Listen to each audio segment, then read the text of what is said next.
Thursday, the 15th of April 1999.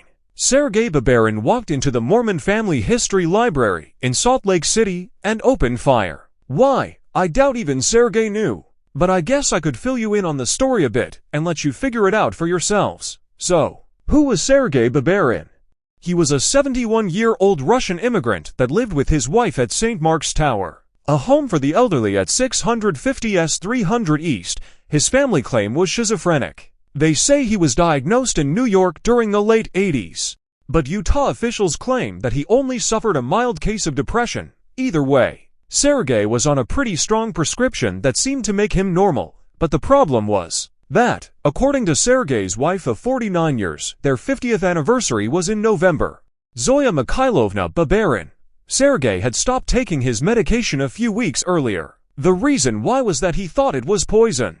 But that alone couldn't have been enough, could it?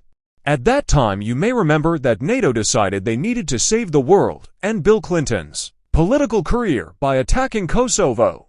According to Sergei's son, this led to Sergei reliving his own youth, particularly a bad time he had under attack from the Nazis in Russia. Apparently, he especially hated Hitler's boys, so much so that following his assault, his wife claimed that he was shooting Nazis at that library.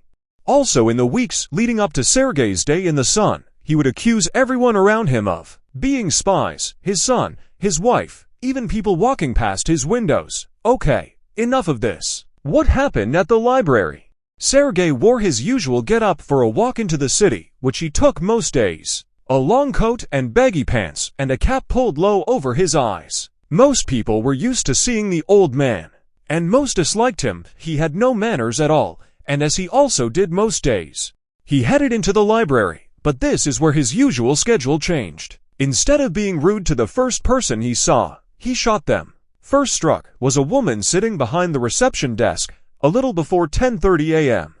Babarin then casually proceeded from the lobby toward the orientation room, randomly shooting as victims fell and others threw themselves under desks for cover. Babarin then calmly and methodically roamed through the building, even stopping once to reload.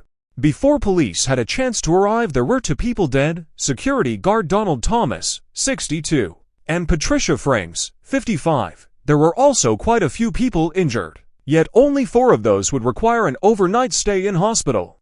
Maybe they were the only ones with medical insurance, but I guess it had to end for Sergei though. And at 10:32 a.m. police arrived. One officer was grazed by a bullet from Sergei. And I guess he very quickly learned that whatever you do in the good old USOFA, you don't fire on police, ever. I reckon you can guess what happened to Sergei. Yep, he was fatally wounded by police, or at least that's what the press were told. Interestingly, he was not loaded into an ambulance until 45 minutes after being shot, and was pronounced dead in the ambulance. Can anyone else smell something fishy? Luckily for the 4 people seriously wounded, all women, they were able to be taken to area hospitals straight away. One, aged 80, was shot in the face, but was expected to fully recover. Another, aged 45, was in stable condition, and a third, aged 71, was in critical condition with a head wound. A pregnant woman also fell into a false labor. I guess the excitement was all too much for her.